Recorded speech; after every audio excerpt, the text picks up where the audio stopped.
They wear the silver, they wear the black, and what do? They're coming after you. That's right.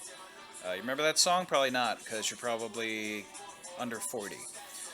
These Raiders were 8-8 last season, which is not terrible. Their offense, I think, was great. I think Derek Carr is great. You know who doesn't think Derek Carr is great? The Raiders. Mike Mayock and John Gruden, I think, are the biggest obstacles to this team's success. But we will get into that. Eighth ranked offense in the league is obviously very good. Seventh passing the ball. That's your Derek Carr, over 4,000 yards. Darren Waller is a big part of that. He had 1,200 yards at the tight end position. Other than that, their weapons were not great. I mean, Josh Jacobs is great running the ball. They were 14th in the league. Rushing, offensive line was above average, pretty damn good. They just made some moves on that offensive line. They cut two of their guards, and they traded their problematic right tackle, Trent Brown. We'll discuss that a little further. But they were 25th in the league in defense. Obviously, that held them back and kept them from winning some games. 26th against the pass, 24th against the run. So that needs to be cleaned up.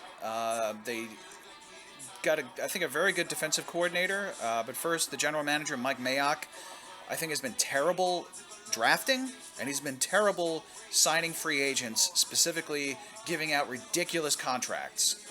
That's got to stop.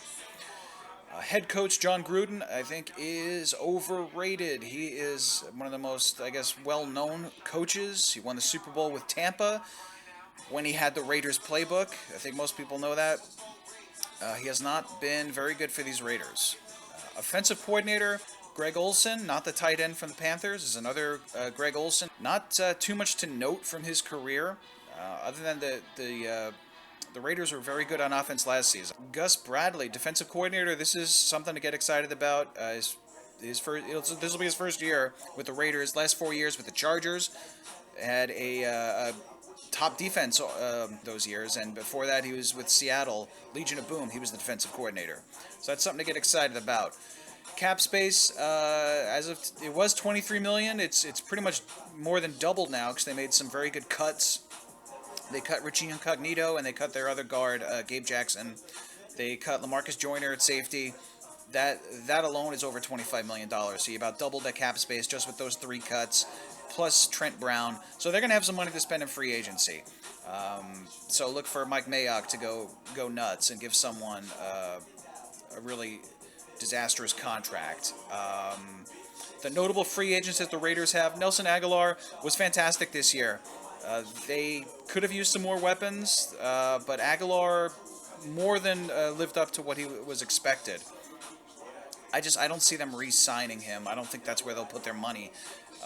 Tyrell Williams, they gave a huge contract to. He was released, and the Lions just picked him up, so I don't have to worry about him. Jonathan Hankins, I loved him with the Giants, but I don't see them paying him. The defensive line did not live up to expectations, so I don't think Hankins is coming back. Takk McKinley, they should try and make him an offer to keep him. I like Takk McKinley out of UCLA. Vic Beasley can walk away. He was very unproductive this season. Didn't offer them really anything. Raekwon McMillan, whom they got from Miami in a trade, he's a tackling machine. Definitely offer him a nice contract. Daryl Worley, cornerback. He's been around and around and around. He is not great. They picked him up off the Bills practice squad at the beginning of last season. He shouldn't be expensive. It'd be nice to have a veteran presence. They probably should have made a trade offer with the Patriots to include Stephon Gilmore. Obviously, there would be a lot more involved than Trent Brown, but draft picks, this and that. Raiders really need to improve their secondary, so they probably should have made some kind of an offer there. As far as cuts, they're going to cut some more. They're butchering this team right now to clear cap space, which is good because this team isn't working. Carl Nassib makes way too much money. He has a 3-year, $25 million contract. They need to cut him because he wasn't productive anyway. And I like him, just not for that money. And the defensive ends were not getting at the quarterback. Max Crosby was okay. Clelin Ferrell was okay, but based on where they drafted him, they dropped him 4 overall in the first round a couple years ago. That was a mistake. Jonathan Abrams is not going to be cut. He was a first-year pick in 2018. But they're still going to have to go after safeties. They cut LaMarcus Joyner, like I said. So, as far as free agents to go after, let's go safety. And let's go after Anthony Harris from Minnesota. I think they have the money to pay him. I'm sure they'll make offers for the other free agent safeties. Of course, Malik Hooker, I think, has the most to offer. But Anthony Harris is definitely a target. A lot of this, what they do in the draft, I think will hinge on if they can sign a pass rusher. I think it should be Yannick Ngakoue. He knows Gus Bradley from the Jaguars, I think, so that would make a lot of sense. The reason their secondary is suffering so badly is they cannot put pressure on the quarterback. So there's only so long that the secondary can hold off or stick with those wide receivers. But speaking of the secondary, Desmond King, another great option. Someone who knows Gus Bradley from his days with the Chargers. You need another cornerback. Damon Arnett was not a great draft choice.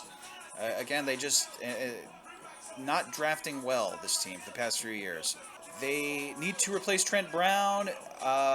Colton Miller is not moving from that left tackle position.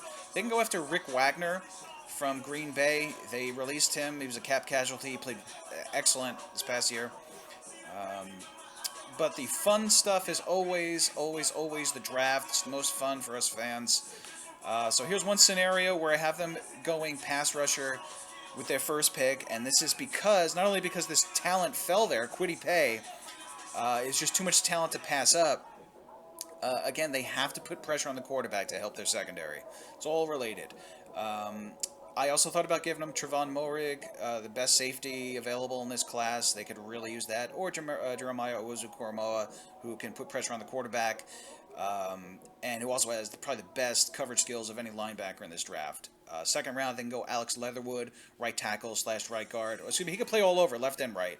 But he's got that versatility that the Raiders are going to need now that their offensive line is up in the air. Third round, they can go with the best defensive lineman available.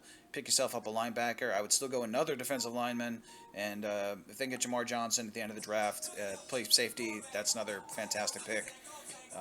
If you fans don't like them going edge, they can go offensive lineman in the first round. They can go with an Elijah Vera Tucker. Again, that versatility to play guard or tackle, left or right side, that's too much to pass up at this point. And you can get the best defensive lineman available in the second round, and so on and so forth. But I feel like the key to this team's success is they have to put pressure on the quarterback to help out their secondary, and they do need more talent in their secondary. So that's really where they need to focus. I still believe that Mike Mayock and John Gruden are not the best people to run this organization. But you know what they say, when you wear the silver and you wear the black, they're coming after you.